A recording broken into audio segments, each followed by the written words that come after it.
एकनाथ शिंदे भाजपसोबत सत्तेत गेले तेव्हाच आम्ही देखील जाणार होतो। नाशिकमधील सभेतून अजित पवारांचा मोठा गौप्यस्फोट। युतीसोबत जाण्याच्या पत्रावरती राष्ट्रवादीच्या अनेक आमदारांच्या सह्या होत्या, दादांचा दावा।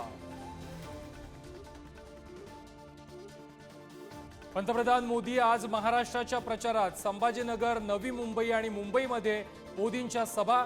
अंतिम टप्प्यातील प्रचारासाठी भाजपकडून जोर।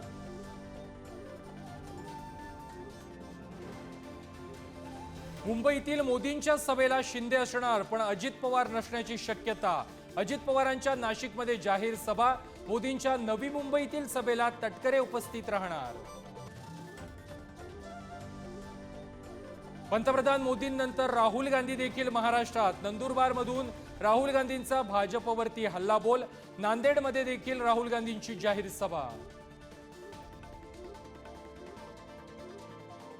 उद्धव ठाकरे आणि मोदींच्या एकाच दिवशी संभाजीनगरमध्ये तोफा धडाडणार। दुपारी मोदींची सभा तर संध्याकाळी ठाकरेंची सभा। एकमेकांवरती टीकेचे बाण सोडणार। शरद पवार आज पुणे पिंजून काढणार। पुण्यातील उमेदवारांच्या प्रचारासाठी पवारांचा जोर। पुण्यामध्ये बहुतांश ठिकाणी राष्ट्रवादी विरुद्ध राष्ट्रवादी लढतीची रंगत। फडणवीसांच्या प्रचारासाठी केंद्रीय कृषी मंत्री शिवराज सिंह चौहान मैदानामध्ये। आज नागपुरात सभा घेणार। प्रचारामध्ये भाजपकडून केंद्रीय नेत्यांची फौज।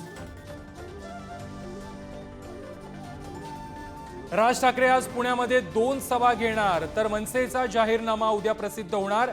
जाहीरनाम्यात नेमकं काय, राज्याचं लक्ष।